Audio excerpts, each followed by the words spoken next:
Hola a todos, bienvenidos, muchísimas gracias por estar con nosotros el día de hoy. Vamos a esperar un par de minutitos nada más para que todos puedan conectarse. Les damos la bienvenida, muchísimas gracias por acompañarnos a nuestro webinar Migrando a la Educación en Línea con Integridad Académica. Vamos a dar un minutito más, unos 2 minutos, para que todos los que están conectados puedan entrar y damos inicio.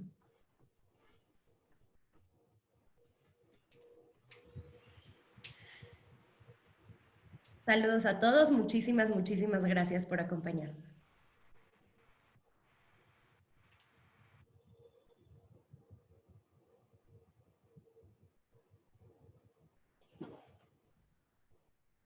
Pues ya estamos viendo que los números están subiendo muy rápido, así que vamos a comenzar. Vamos a dar inicio a nuestro webinar Migrando a la Educación en Línea con Integridad Académica. Muchísimas gracias por acompañarnos, muchísimas gracias al International Center for Academic Integrity y a las instituciones Tecnológico de Monterrey, Pontificia Universidad Católica de Chile, la UDEM, la Universidad Panamericana y la Universidad EAFIT por crear este espacio para compartir con ustedes. Queremos darles la más cordial bienvenida a nuestro webinar y antes que nada me gustaría presentarme. Yo soy Stephanie Goldberg y apoyo al equipo de Turnitin en América Latina con gerencia de eventos y seré su moderadora el día de hoy.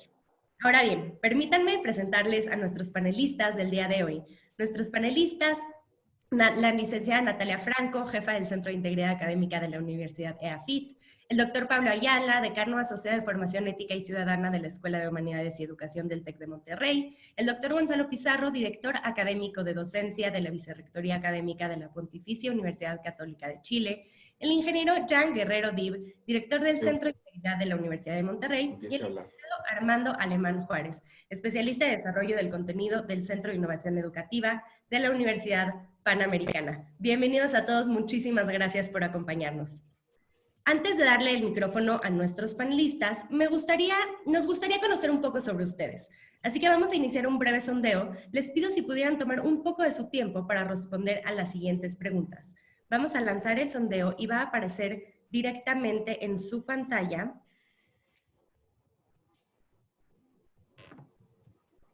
Y son 3 preguntas a las que les estamos pidiendo que nos ayuden a responder.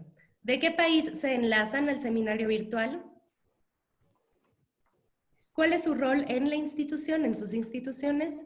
Y si su institución tiene los servicios de Turnitin. Vamos a dar unos minutos para que nos ayuden a votar. ¿De qué país se enlaza el seminario virtual? Perú, Ecuador, Colombia, Chile, Argentina, México, Costa Rica, República Dominicana. Otro, ¿cuál es su rol en la institución?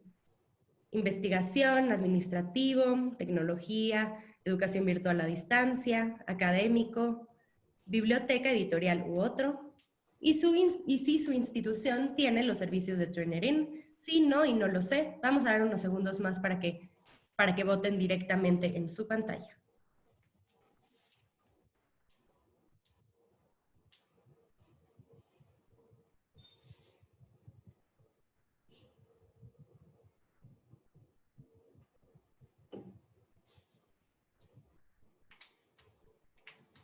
Unos segunditos más para que puedan votar.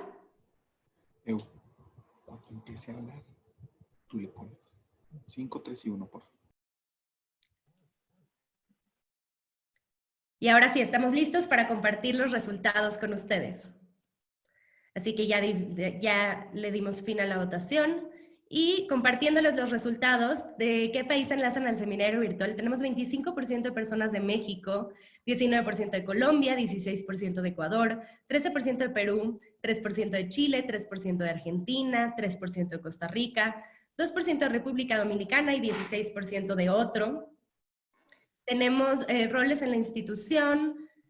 Por aquí tenemos 42% de académicos de pregrado, 12% de académicos de posgrado, 13% de educación virtual a distancia, 9% de administrativos e investigación, 4% de biblioteca, 9% de otro. Y si su institución tiene los servicios de Turnitin, el 44% sí, el 25% no y el 32% no lo sabe.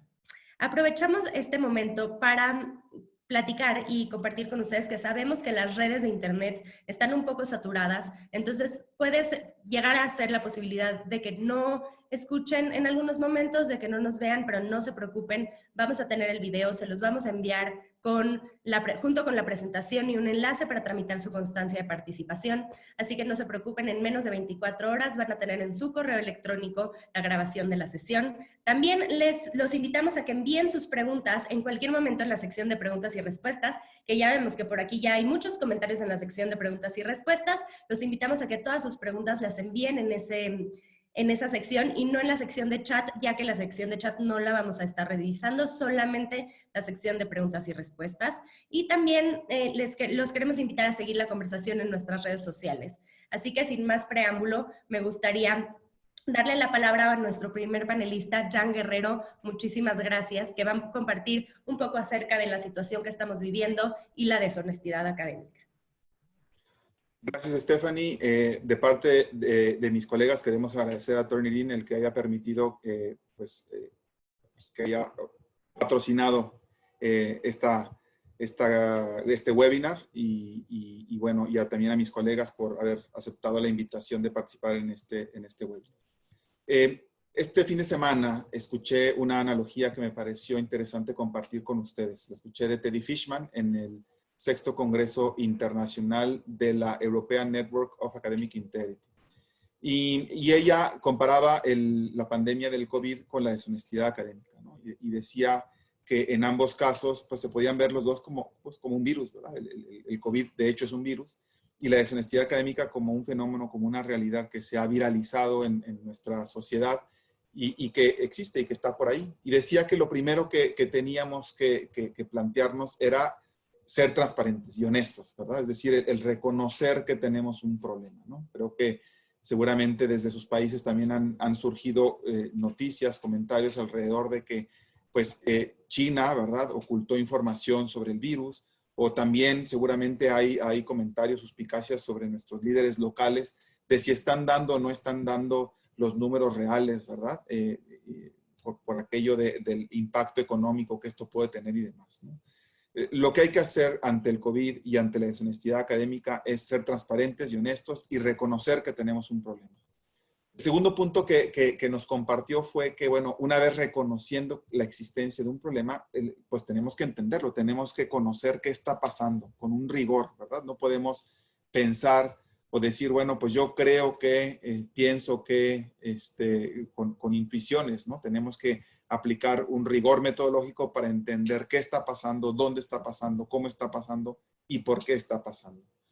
El tercer punto hablaba bueno, que estas situaciones de crisis a veces nos ayudan a descubrir los supuestos que teníamos, ¿verdad? Y entonces nosotros podríamos pensar que sabemos cómo lavarnos las manos, pero ante esta crisis sanitaria, pues nos damos cuenta que tenemos que empezar desde lo básico.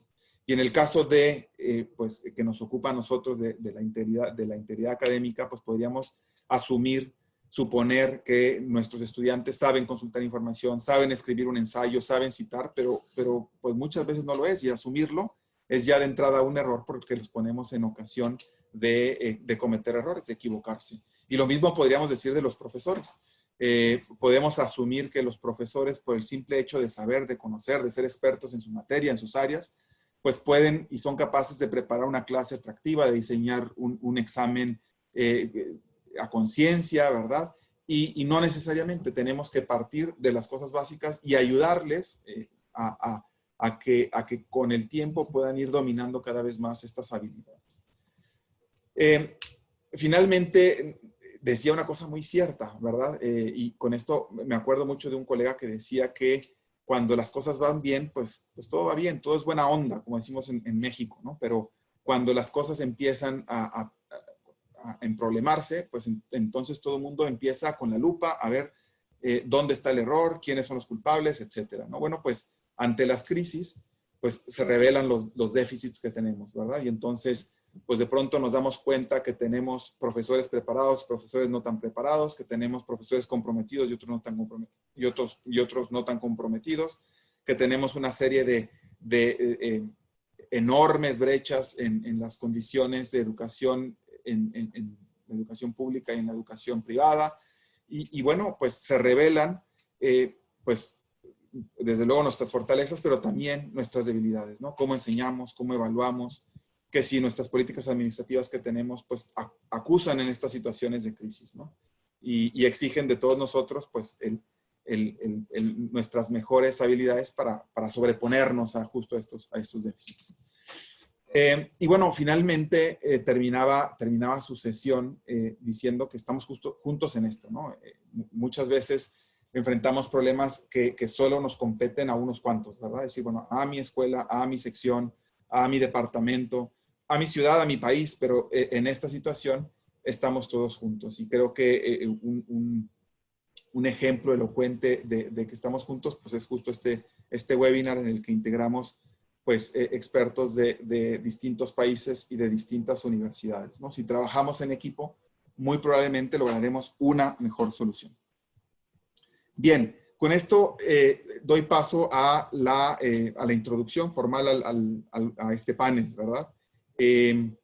Y la idea es revelar algunos supuestos, ¿no? Creo que esta situación de confinamiento, ¿verdad? Esta situación de contingencia sanitaria que nos ha obligado a evitar pues reuniones y en este caso a evitar poder usar nuestros espacios físicos que ordinariamente usamos para impartir nuestras clases y nos ha llevado a la educación a distancia.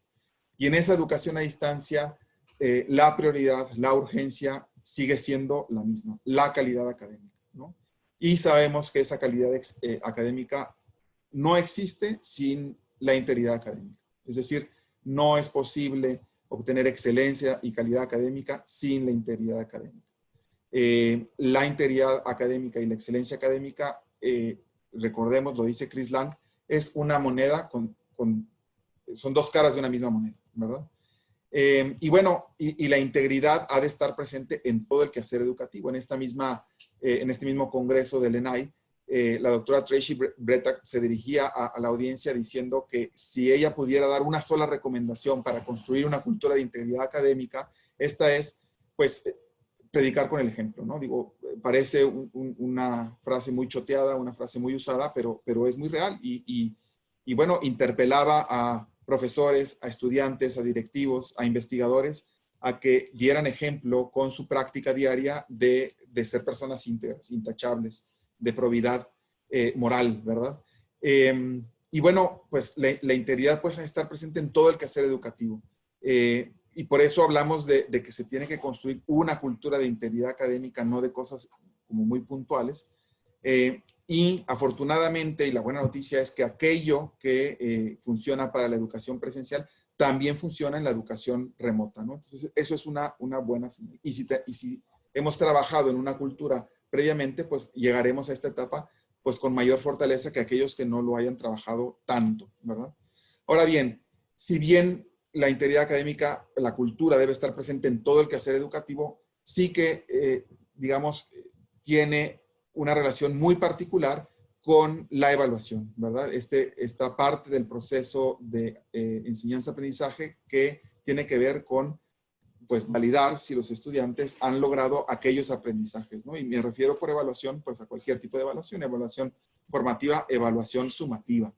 Y en ese sentido, pues, una pregunta que ya nos van a ayudar nuestros panelistas a contestar, pero que yo quiero anticipar algunas estrategias que hemos pensado en la UDEM es, bueno, y ahora que no los tengo enfrente, y ahora que no los puedo vigilar, y ahora que no puedo estar revisando que no se copien, que no usen material no permitido, ¿qué puedo hacer para evaluarlos?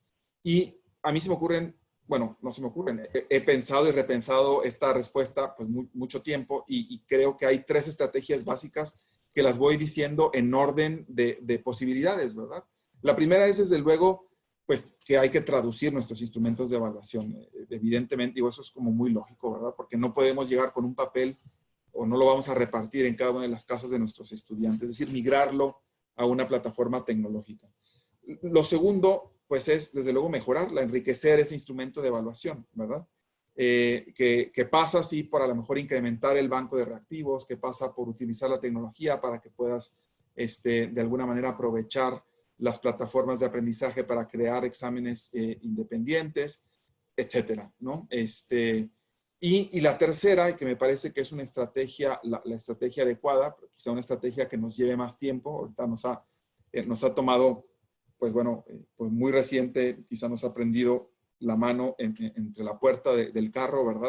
Esta situación es repensar nuestros instrumentos de evaluación, repensar nuestra estrategia de evaluación, rediseñar nuestros instrumentos para lograr que sean cada vez más auténticos, más retadores, más relevantes y que estén bien alineados a los objetivos de aprendizaje. Bien. Pues con esto termino mi introducción y cedo la palabra a Stephanie para que nos ayude a moderar este panel. Muchas gracias. Muchísimas gracias, Jan. Y nos gustaría conocer la perspectiva del doctor Pablo Ayala del TEC de Monterrey y que nos hable sobre cuáles son los retos a la integridad académica que presenta la educación a distancia. Bien, pues antes que nada yo agradezco la oportunidad a Turnitin y al ICAI por abrir este espacio de reflexión y de diálogo pues, sobre algunas de las preocupaciones que como comunidad académica compartimos respecto pues, a lo que es propiamente la integridad académica, ¿verdad? Y yo quisiera a ver si me ayudan con la presentación. Yo quisiera partir de una provocación. Una provocación dado el tiempo del que dispongo. Entonces, mi participación tiene un propósito muy concreto, que es el de hablar sobre los retos que enfrenta al día de hoy la educación a distancia y que va a tener como punto de partida pues la pandemia pues, que a nivel global estamos padeciendo.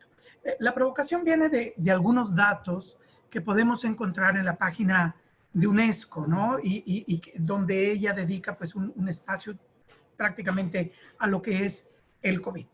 En esta se dice que el 91% de la población escolar del mundo ha sido afectada por el cierre de escuelas, pues derivando en problemáticas muy específicas que tienen que ver, por ejemplo, con lo que es la interrupción del aprendizaje del estudiantado, las limitaciones en la alimentación de aquellos niños que venían haciendo hasta un par de comidas en la escuela, la falta de preparación de las familias para encarar un esquema de educación a distancia, el acceso, por ejemplo, también desigual a las plataformas de aprendizaje digital, los riesgos que hay en el cuidado de los niños cuando estos están en casa, el incremento de los costos económicos de cada una de las casas y también para las instituciones bajo este esquema a distancia, la incidencia, digamos, en el mecánica, le llama la UNESCO, en el sistema de salud, porque, bueno, porque el sistema de salud mayoritariamente está configurado por mujeres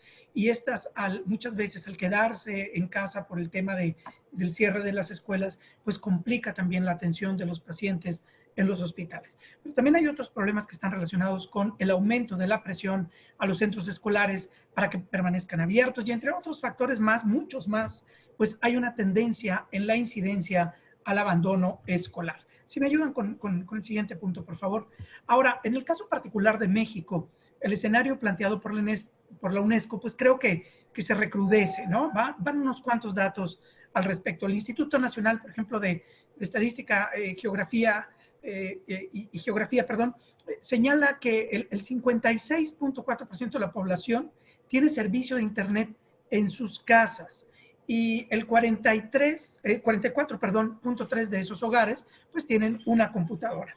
Ahora, el 75.1% de la población es usuario, y este dato es bien importante, de la telefonía móvil. Ahora, a partir de estos datos surgen dos cuestiones que a mí me parecen muy importantes. El 95% de la población pues, tiene un teléfono inteligente y accede a Internet a través de este. Sin embargo, la mayoría de los usuarios pues tiene acceso limitado en función a un número o a un cierto número de gigas en términos de datos. Por lo tanto, el uso de Internet intensivo está realmente acotado. Ahora, otro asunto que preocupa es el que el 45.1% de la población estudiantil de la educación primaria en México no puede acceder a Internet desde su casa. Y esta situación pues también la vive el 4.9% de las y los jóvenes inscritos en la universidad. Ahora, ¿a dónde quiero llegar con esta numeralia? Pues a la provocación. misma que podríamos plantear a través de una pregunta, ¿no? La pregunta sería, si estamos en un momento donde parece posible que el fraude académico se haya reducido debido a las dificultades para acceder a las plataformas en línea. Obviamente que no es mi intención quedarme en esa agridulce provocación, sino emplearla como un recurso didáctico para concientizarnos sobre las complejidades que vienen de la mano de la pandemia que estamos sufriendo. Así, si me ayudan, en este marco de la coyuntura sanitaria, encuentro yo 4 retos a los que nos enfrentamos: el económico, el tecnológico, el humano y el didáctico. En lo que respecta al económico, muchas universidades han sido tomadas por sorpresa, habilitando plataformas que apenas, a decir verdad, cuentan con un mínimo indispensable para continuar pues con las clases. Esta situación nos lleva al reto tecnológico, el cual creo yo se traduce en el desafío de gestionar plataformas para la educación a distancia que, si bien es cierto, son de acceso gratuito, no disponen de los candados requeridos para evitar el fraude académico. Un caso muy sonado pues es el de los Zoom bombers que día tras día siguen boicoteando de una manera muy lamentable las clases que muchas universidades están ofreciendo en línea.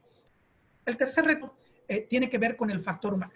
Por un lado, resulta fundamental la sensibilización de los equipos directivos de las universidades para que la contingencia no se reduzca a la habilitación de plataformas que posibiliten impartir las clases a distancia, quedando la cuestión de la integridad académica pues relegada a una necesidad, digamos, de segundo orden o incluso hasta de tercer orden. Otro desafío lo tenemos en la capacitación al profesorado, tanto en lo que se refiere al uso de las plataformas para la educación a distancia, como en el manejo de herramientas como Turnitin, Unicheck o SafeAssign, por mencionar solo 3. Ahora, el cuarto reto tiene que ver con la didáctica, concretamente, y esto lo refería hace un momento Jan, con el diseño de condiciones que abonen a la integridad académica. Y en particular me refiero al diseño de exámenes o al establecimiento también de reglas del juego claras, donde los principios de la integridad académica en la práctica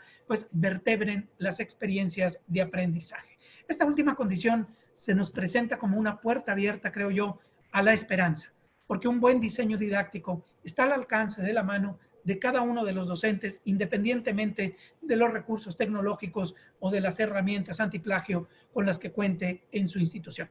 Muchas gracias.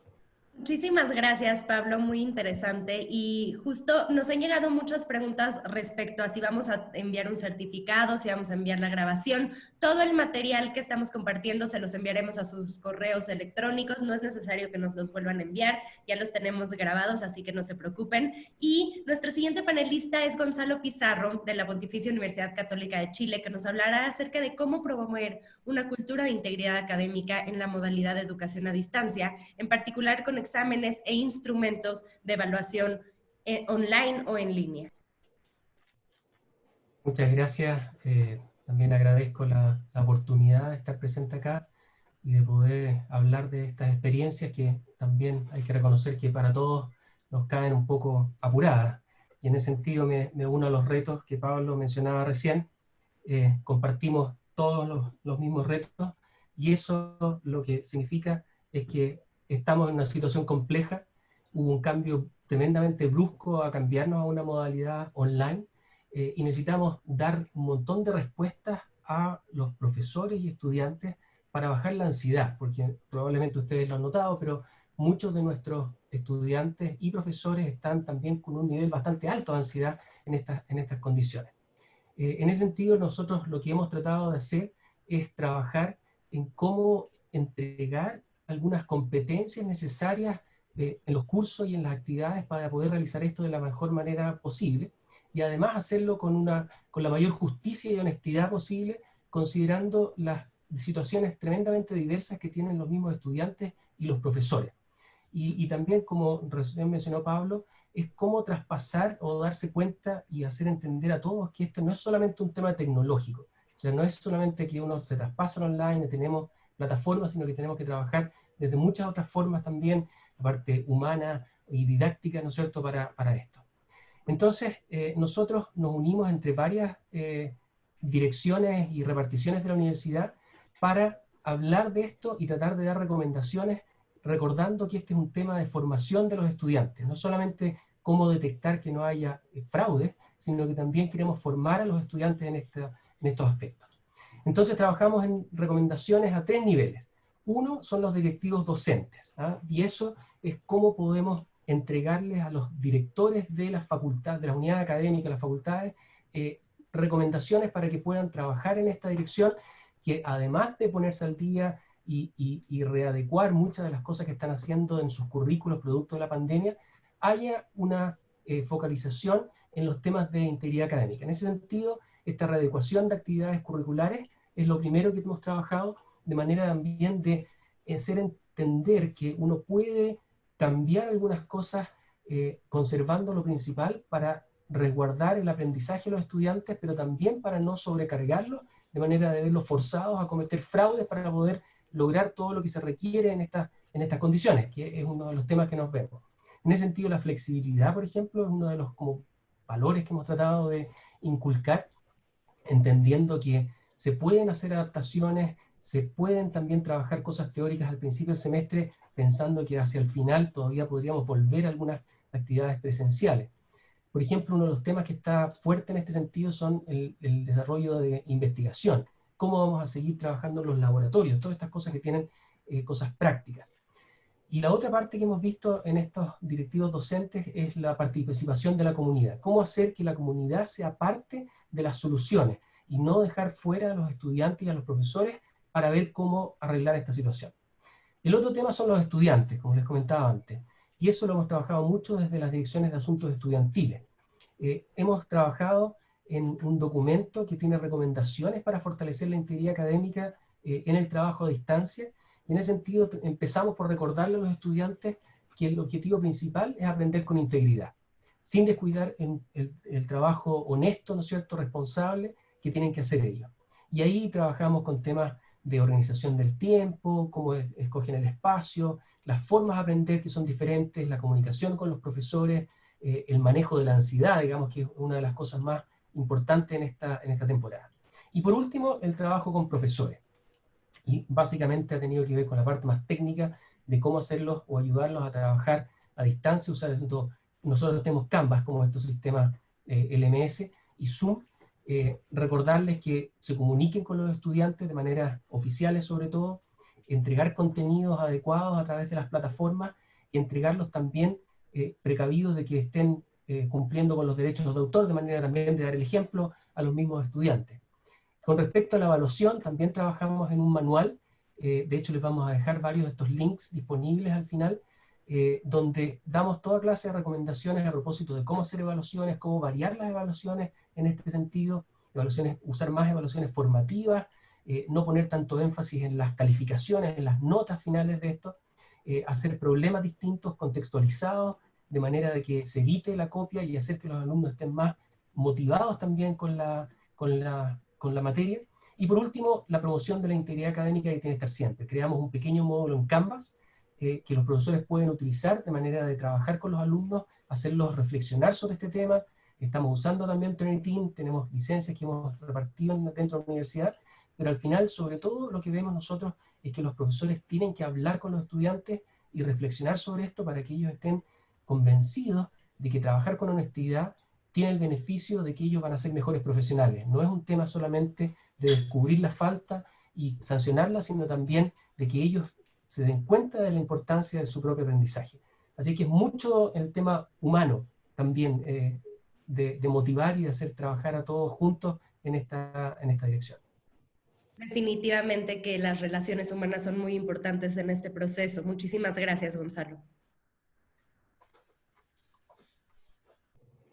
Me gustaría presentarles a Armando Alemán de la Universidad Panamericana, que nos hablará acerca de qué técnicas o herramientas tecnológicas recomienda para respaldar los esfuerzos de integridad. Armando, bienvenido. Muchas gracias, Stephanie. Muchas gracias al Centro de Integridad, el ICAI y a Turnitin por invitarme. Pues yo voy a retomar un poco también algunas ideas de Pablo y de Gonzalo. Principalmente yo recomiendo para los profesores, para fomentar la integridad académica, que consulten las políticas de su universidad respecto a integridad académica, sobre copias, sobre compra de trabajos, si es que hay alguna política. También recomiendo platicar con los estudiantes, lo que decía Gonzalo, sobre qué es la deshonestidad académica y qué acciones remiten a ella, dando énfasis sobre todo en acciones relacionadas con el contexto virtual. Muchas veces incluso los alumnos pues ni siquiera se han puesto a reflexionar sobre el tema del plagio, por ejemplo. Entonces, pues yo creo que es importante como profesor primero hablar sobre el tema, ¿no? También, incluso hay veces que ellos pueden tener como su propia visión sobre el tema de la deshonestidad académica o sobre la honestidad, y en ese sentido, yo creo que hablar con ellos es una excelente forma de iniciar el diálogo y de sembrar una semilla, ¿no? Para iniciar la plática. Bien, creo que es importante desde el inicio de la clase como profesor comunicar siempre de manera clara las expectativas que tenemos como profesores de las tareas que estamos esperando. Entonces, pues es importante qué se permite en esta actividad, qué se permite en esta tarea, si esta tarea permite una colaboración entre alumnos o si más bien es individual. También ser muy claros de qué distingue una colaboración apropiada de una que no es apropiada. Algo también importante es colocar, por ejemplo, yo les recomiendo que en todas sus tareas como profesores que coloquen al inicio un mensaje de compromiso a la integridad académica. Por ejemplo, en sus presentaciones que hagan tal cual una firma al inicio que ustedes se están comprometiendo con la integridad académica y también que los alumnos se comprometan. De esta forma, pues colabora para que los alumnos tengan muy presente el tema de integridad académica. También les sugiero que el estudiante firme un mensaje en sus entregables comprometiéndose con la integridad académica. Otra opción también muy buena es elaborar actividades y ejercicios que sean a libro abierto. Ya lo decía un poco Gonzalo, pensar la evaluación y pensar las tareas de manera que promuevan más el pensamiento crítico de los alumnos y no tanto una tarea que puedan sacar de Google directamente, sino algo que los haga pensar más. Y en ese sentido también es importante actividades de aprendizaje que sean relevantes para la vida del alumno.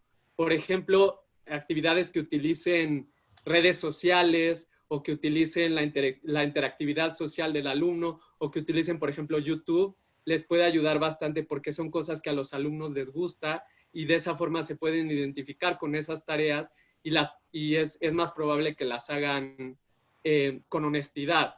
También, ya lo dijo Gonzalo, pero yo creo que es importante reducir la carga de los estudiantes, sobre todo lo que decía Pablo de esta ansiedad que se tiene en todo lo de línea. Entonces, quizá como profesor, reducir la carga y más bien pensar en tareas con mayor calidad.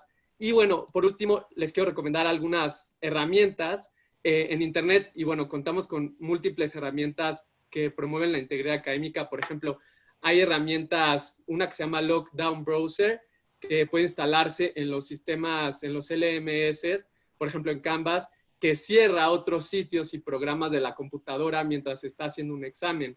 Otro ejemplo, por ejemplo, es Webex, una plataforma para talleres en línea y videollamadas que cuenta con una funcionalidad para ver esa clase.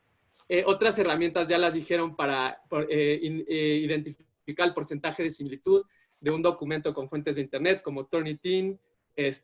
También herramientas para desarrollar habilidades de lectura y escritura que son muy importantes, sobre todo en este medio digital. Existe una que se llama Actively Learn, que te permite subir documentos y agregar preguntas dentro del texto, o Grammarly, que es una herramienta de apoyo para mejorar la redacción y gramática en inglés. También herramientas para el aprendizaje activo, por ejemplo, voy a mencionar 3. Quizlet, que sirve para que el alumno pueda resumir ideas en tarjetas, o Slack, que es una plataforma que te permite gestionar todos todo tu contenido de internet en distintas pestañas, o Canva, que es para diseñar infografías. Entonces, de esa forma el alumno puede hacer una infografía más, puede hacer una tarea más que le guste o relevante. También hay herramientas que ya lo mencionó un poco sobre retroalimentación de la evaluación, por ejemplo, Feedback Studio y Gradescope, que son herramientas de Turnitin para la evaluación remota, que me parece que son muy completas y que permiten analizar y comentar los textos de los alumnos y ver el progreso de los estudiantes. O Piazza, que sirve para enviar, o sea, el alumno puede enviar mensajes, encuestas, foros y preguntas. Y bueno, también les sugiero muchos que en la presentación vienen, pero sitios que impulsan la integridad académica, por ejemplo, el Centro de Integridad de la Universidad de Monterrey, la Universidad de Colorado de Boulder también cuenta con recursos del estudiante para apoyo académico, desarrollar habilidades, cursos, técnicas de escritura, etcétera. También para aprender a citar correctamente. Hay un Facebook de una revista de integridad académica que cuenta con contenido para profesores sobre integridad académica. Eduteca, que es una plataforma también de recursos para transitar de la docencia no presencial, de la docencia presencial a la docencia no presencial de emergencia, entre otros. Muchísimas gracias, Armando. Y por aquí tenemos muchos comentarios que quieren que les repitamos todas las herramientas, pero en lugar de repetirles aquí los nombres en vivo, lo que vamos a hacer es que les vamos a enviar dentro de la presentación en cada una de estas recomendaciones algunos nombres o ejemplos que pueden consultar. Así que no se preocupen, van a tener acceso a todos los nombres de las herramientas. Y para continuar, me gustaría que Natalia Franco nos comparta un poco sobre una reflexión final que podemos hacer de este gran reto para la educación a la luz de la integridad como virtud. Sabemos que Natalia está aquí conectada con nosotros, pero también sabemos que está teniendo un poco de problemas con su conexión a internet, así que nos preparamos desde la mañana y tenemos un video que Natalia grabó para poder compartir, así que en este momento voy a compartir mi pantalla y van a poder ver el video de Natalia.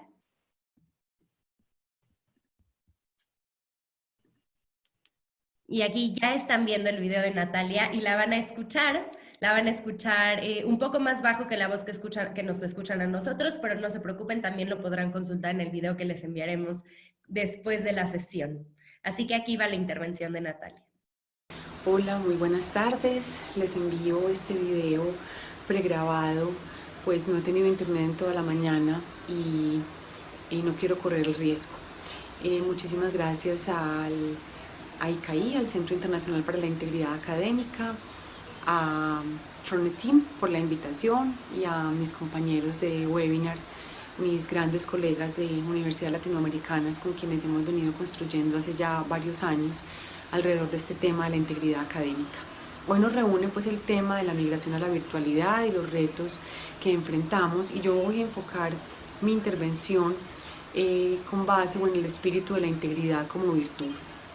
Diría primero que la confianza es fundamental en este proceso, puesto que la confianza es como la base, el pilar sobre la que podemos ubicar la relación del profesor con el estudiante, y es fundamental que exista esa confianza. El profesor confía en que el estudiante está ahí porque quiere, porque genuinamente quiere aprender, porque en condiciones de libertad está estudiando ese pregrado o ese posgrado o ese curso, y por eso el profesor, bajo esa confianza, va a entablar una relación de una comunicación veraz, directa, y pensando en términos de los filósofos Habermas y Apple, hay unas condiciones de veracidad y de verdad que facilitan esa comunicación entre ambas. Por alguna razón parece que se cortó el video. Denme un segundo a ver si hay una segunda parte que haya que incluir. Y en caso de que no, podemos hacer el intento de que Natalia pueda hablar y concluir su presentación sin video, pero con audio.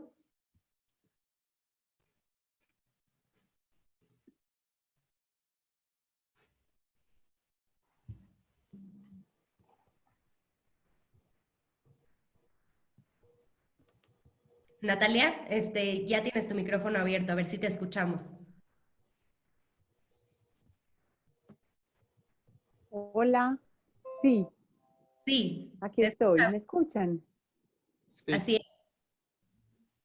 Hola. ¿Pudieron ver el video? Es que no sé hasta dónde llegó el video porque esto se va cada 2 segundos. El video quedó cortado como al minuto y medio de la intervención, entonces si quieres platicar respecto a... Hasta confianza nos quedamos. Ok, entonces voy a tratando de correr con suerte porque está pésima la señal y estoy conectada desde los datos del celular, o sea, no tengo internet.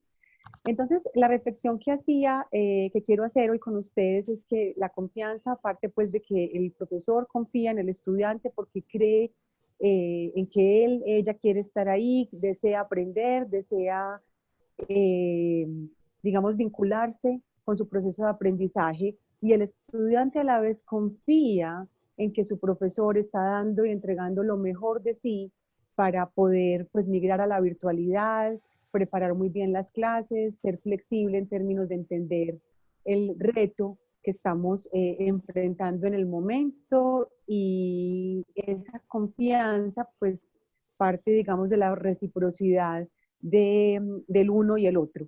Y la confianza pues también tiene implícita la corresponsabilidad. Y esa corresponsabilidad básicamente es ese asumir juntos el devenir de esta travesía en la que nos puso la vida.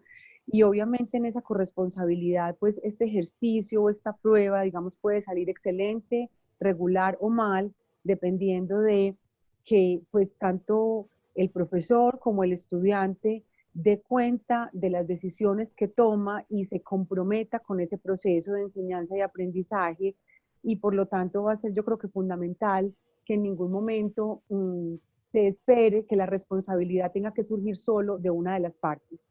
En tercera medida está el asunto de la autorregulación y es qué determina nuestro actuar, no solamente como estudiantes, sino como profesores, como empleados administrativos de nuestras instituciones educativas. Estamos en casa, todos trabajando y estudiando, y hay un asunto fundamental de en cómo tomamos nuestras decisiones, qué principios guían nuestras decisiones y cómo la integridad va siendo ese faro, ese horizonte moral que nos va guiando en este camino. Quisiera pues finalizar hablando de 2 asuntos, el tema de la excelencia moral y el tema del cuidado de sí, del otro, de la humanidad. En la excelencia moral diría que esta es una de las circunstancias en la que la vida nos pone y que nos está poniendo a prueba y también es al mismo tiempo una oportunidad para ver el talante humano, el talante, digamos, en términos éticos que tenemos cada uno de nosotros.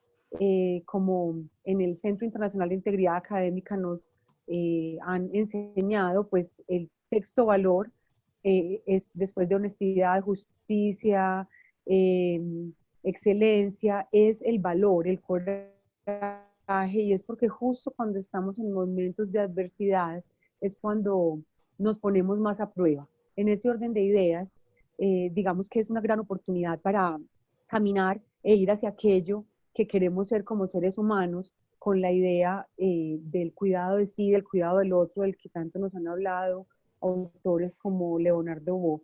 Voy a terminar con un pequeño texto de mi maestra de la Cortina. Una configuración inteligente del carácter requiere percatarse en primer lugar de cuál es la meta a la que queremos tender con nuestras acciones, cuál es el fin que deseamos perseguir en el conjunto de nuestra vida.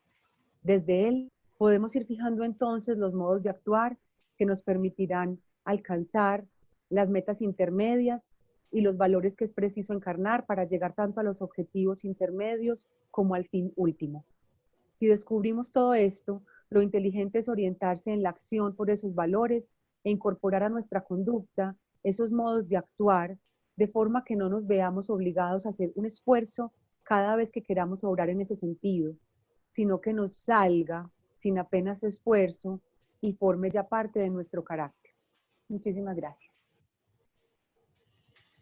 Muchas gracias, Natalia. Gracias por conectarte. Sabemos que es todo un reto, pero lo pudimos lograr y la audiencia pudo escuchar tu mensaje. Ahora estamos abriendo el panel para preguntas y respuestas de nuestra audiencia. Antes de eso, me gustaría, Jan, nada más que le pases un poco la presentación para que puedan ver que dentro de la presentación les vamos a enviar recursos y además les vamos a enviar las referencias de la presentación que fueron citadas para que tengan toda la información. Ahorita vamos a dejar de compartir la pantalla para que nos puedan ver a todos los panelistas juntos en video, pero les vamos a dar un par de segundos para que nos envíen sus preguntas. Ya hemos recibido muchas preguntas a este momento. Les agradecemos mucho por sus preguntas. Sabemos que hay mucho interés y vamos a intentar llegar a la mayoría de ellas o a todas las categorías, pero es muy probable que no podamos responder todas. A este momento tenemos más de 800 preguntas o comentarios en la sección de preguntas y respuestas, así que vamos a comenzar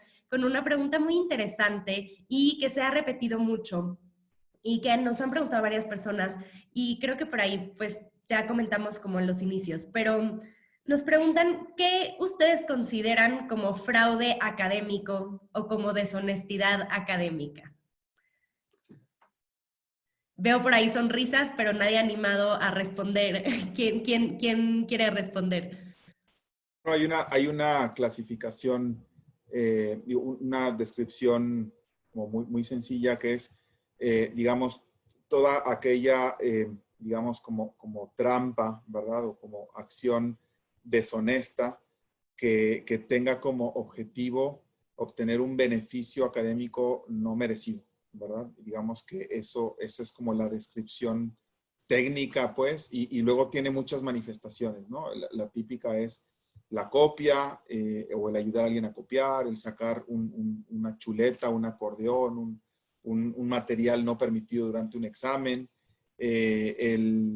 pues incluso llegar al tema de pedir una ayuda no autorizada, al grado de pedir a lo mejor a algún amigo que te ayude, o comprar incluso un trabajo, la suplantación de identidad, e incluso pues puede llegar a casos extremos como el soborno, ¿verdad? O el intento de soborno, o intentar pagarle a un profesor para que mejore una calificación, ¿verdad? Entonces, realmente, digamos, hay muchas manifestaciones y podríamos decir que no se va a agotar esto en mucho tiempo, porque para cada respuesta positiva también hay una respuesta ciertamente negativa, ¿no? Yo quisiera añadir a Jan que pienso que la integridad académica también está relacionada, o sea, sí, con actividades, o sea, ser honesto, no copiar, y bueno, como dice Jan, se deslindan muchísimas, pero creo que sobre todo lo principal es saber aquello que es, o sea, hacer lo que es correcto y saber hacer lo que es correcto. Entonces, quizá incluso hay veces en las que las situaciones necesariamente no siguen la norma, porque quizá la norma no sea necesariamente adecuada, pero si tú sabes que eso es lo correcto, entonces lo vas a hacer, o sea, porque sabes que es lo correcto. Entonces yo creo que va ligado a que el alumno sepa qué es lo que tiene que hacer, porque sabe que es lo correcto. Muchísimas gracias. Tenemos otra sección muy interesante de preguntas respecto a la evaluación y la retroalimentación. Y por aquí preguntan, ¿cómo podemos repensar la evaluación? Ángela hace esta pregunta, ¿qué elementos podemos tomar en cuenta? Esto la dirige a Jan, pero cualquiera que desee contestar, ¿cómo repensar la evaluación? ¿Qué elementos tomar en cuenta? ¿Qué recomendaciones tendrían específicamente respecto a la evaluación? Gonzalo, ¿quieres contestar? Podría, sí. Hay numerosas formas en realidad, pero con esto de las clases en línea, lo que ve y las recomendaciones que se den es que lo mejor es tratar de hacer más evaluaciones pequeñas, y ojalá muchas de ellas formativas, sin una calificación asociada, de manera de que los estudiantes sientan que están bien capacitados para llegar a las evaluaciones donde efectivamente la nota, la calificación va a ser relevante. Eso es una de las cosas. Y lo otro es cambiar el tipo de evaluación, el modelo clásico, digamos, que es de hacer preguntas o cosas muy como literales, entre comillas, y pensar en que la memoria es una cosa importante, que es lo que Armando comentaba hace unos minutos, y moverlas hacia preguntas que están mucho más asociadas o a experiencias relacionadas con el alumno, cosas que cada uno personalmente tenga que contestar, de manera que no sea imposible que las preguntas sean idénticas, y ojalá preguntas que estén relacionadas con aplicaciones o cosas que los estudiantes sientan que son cercanas también a ellos o incluso a lo que está pasando. Yo creo que también esta oportunidad en muchos cursos, y es cosa de imaginación, uno puede traspasar la situación actual de la pandemia a problemas para pruebas, donde al final los estudiantes tienen que entender cosas, tienen que explicar cómo la entienden, y en ese sentido lo mismo que decía Armando recién, las pruebas con libro abierto o con todo el acceso a la información que necesitan son buenas formas de hacerlo, porque a la larga, por una parte, obligan a que uno como profesor piense en una pregunta que no se pueda encontrar directamente de la internet, sino que requiera de un proceso, de un análisis y de un juicio, digamos, que se traspase en esa pregunta. Eso podría ser en parte, pero hay diversas técnicas asociadas a eso, pero todas van en la dirección de hacer que los estudiantes demuestren que aprendieron, no que repiten conocimientos. Definitivamente. Y por aquí también respecto a evaluación y herramientas, tenemos muchas preguntas sobre retroalimentación y evaluación con tecnología, y quiero aprovechar a avisarles que pues por aquí María Belén Correa, de nuestro equipo de servicios profesionales y educativos y de gerencias de cuenta, está también conectada en caso de que tengan alguna pregunta específica de nuestra tecnología, pero por aquí tengo una que podría ser interesante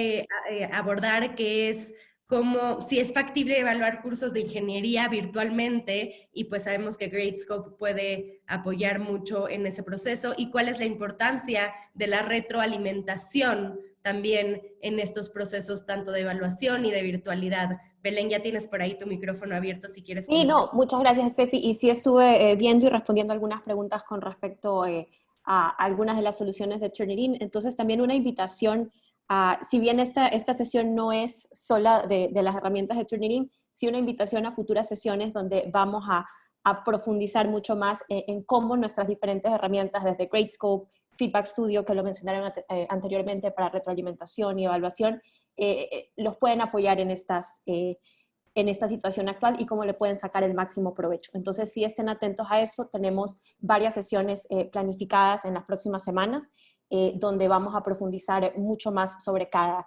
herramienta. Y sí, eso. Steffi les hará llegar las invitaciones. Muchísimas gracias, Belén. Y sí, todas las invitaciones les van a llegar y ustedes pueden decidir si se registran a estas sesiones, pero nos encantaría verlos para poderlos apoyar más en el aspecto de la tecnología. Y retomando un poco las preguntas en general de integridad académica y de la virtualidad, nos preguntan por aquí, ¿cómo podemos construir contenidos que sean apropiados para la formación virtual?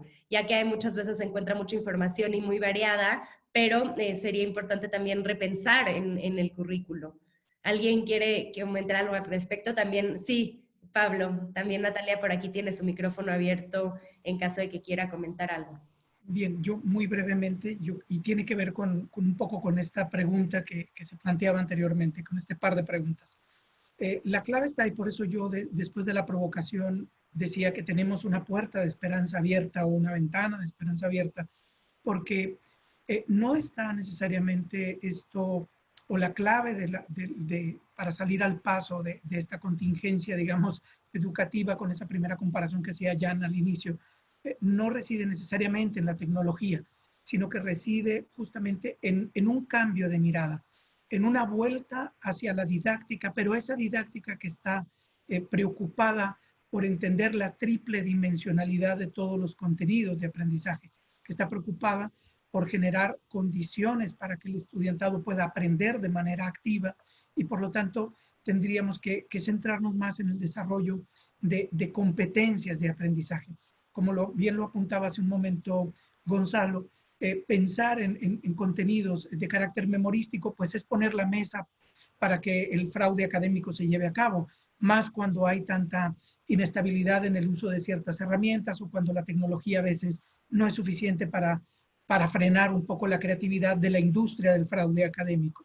En ese sentido, lo que yo sugeriría es que pensemos en tres cosas muy básicamente. ¿Cuáles son las intenciones educativas de nuestro curso y cómo nosotros podemos lograr el desarrollo de competencias de aprendizaje a partir de esas intenciones educativas, y entonces sí generar espacios de actividades en donde haya un contacto constante, permanente entre profesor y estudiante a partir de estos principios que comentaba bien Natalia, que construyen confianza, que construyen autorregulación, que construyen respeto, que construyen responsabilidad por el trabajo propio, pero también responsabilidad por el trabajo de los demás. Entonces, en ese sentido es volver, y ya para acabar, volver a las bases de lo que es un buen diseño didáctico, y a partir de ahí poder generar alternativas que no nos hagan caer en situaciones de riesgo.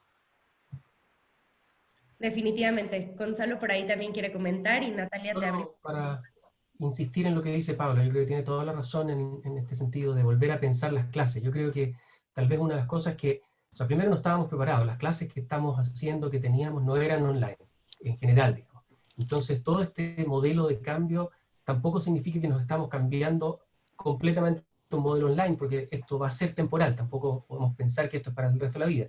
Entonces, en ese sentido, yo creo que hay que volver a pensar las clases, que no vamos a repetir lo que estábamos haciendo en la presencial, no nos vamos a volver absolutamente en la otra dirección, y por lo tanto hay que volver a lo básico, y concuerdo ahí, o sea, ¿qué son las cosas principales que yo creo que los estudiantes aprendan en este curso y distinguir lo importante de lo menos importante?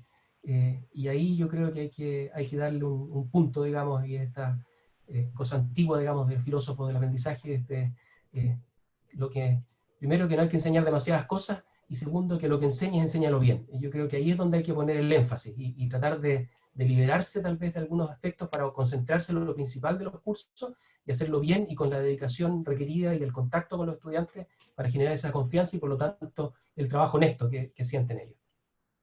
Definitivamente. Igual, Natalia, tenemos tu micrófono abierto en caso de que quieras comentar algo. Si no, me voy a otra pregunta y que sea la última pregunta que abordamos. Sí. Esta pregunta es interesante, es una pregunta de Andrés y dice, ¿cómo reducir el margen de fraude o deshonestidad académica? Y podemos regresar un poco a las recomendaciones de Armando, y también nos dice si los profesores pueden hacer algo para evitar el fraude académico y cómo pueden hacer para motivar a sus estudiantes a no tener estos comportamientos. A mí me gustaría contestar esa pregunta. Digamos que el mejor antídoto, como decía Tracy, es ejemplo, ¿verdad? Y el ejemplo que tú puedas transmitir, Andrés, como profesor, ¿verdad? Es decir, ahorita nos planteaban Gonzalo y Pablo un reto, ¿verdad? Es decir, tenemos que volver a lo básico, ¿verdad? Y diseñar experiencias de aprendizaje que sean retadoras, que sean atractivas, que sean relevantes, que inviten al estudiante a aprender, que el aprendizaje se vuelva atractivo, que estén, digamos, ellos como concentrados en aprender y no en estar encontrando estrategias, técnicas, formas para sacarle la vuelta al trabajo y a la responsabilidad. Evidentemente, pues eso no es sencillo, eso es complejo porque pues todos tenemos en el aula pues estudiantes muy comprometidos, pero también tenemos estudiantes que bueno, pues de pronto pues muestran cierta apatía, ¿no? Pero el reto realmente está en dar ejemplo y en lograr que nuestras experiencias de aprendizaje sean muy atractivas, muy retadoras, que inviten al aprendizaje y que disuadan de la deshonestidad académica, ¿no? Realmente es un tema complejo. Cuando empezaba a escuchar la pregunta, yo decía, bueno, pues primero habrá que medir para saber en qué nivel estamos y luego poder verificar si hemos bajado, si hemos subido, ¿no? Pero los que hemos hecho esos ejercicios de medir el nivel de frecuencia con el cual los estudiantes cometen actos de deshonestidad, nos damos cuenta que es un fenómeno muy complejo, que cuesta mucho trabajo y que requiere de muchas medidas y de muchas estrategias para intentar aliviar una situación que sin duda va a llevar tiempo hacerlo, ¿verdad? Muchísimas gracias, Jan. Y pues en este tenor de hablar sobre honestidad, de hablar sobre integridad, de hablar sobre virtualidad y todos los retos y todas las preguntas que se quedaron sin responder, sabemos que hay mucho interés de ustedes de tener más información. Les vamos a enviar los recursos que tenemos, los recursos que han creado cada una de las instituciones, el International Center for Academic Integrity, nosotros como Turnitin, porque al final del día pues todos estamos en esta situación y queremos todos, por eso estamos aquí, ser de ayuda, y les agradecemos mucho por acompañarnos, a nuestros asistentes, les agradecemos mucho por sus preguntas y sobre todo les agradecemos a nuestros panelistas por darnos un poco de su tiempo y compartir respecto a sus perspectivas. Y pues en este punto nos gustaría despedirnos, pero no sin antes agradecerles a todos por estar aquí. Muchas gracias Armando, Pablo, Jan, Natalia, Gonzalo. Gracias a ustedes. Gracias. Gracias. Y gracias a todos los que se conectaron. Muchísimas gracias y que tengan una linda tarde. Seguimos en contacto, les enviaremos el video, el certificado, así que no se preocupen, tendrán todos los recursos en unas horas en su correo electrónico. Muchísimas gracias y que tengan linda tarde. Nos vemos en el nuestro próximo.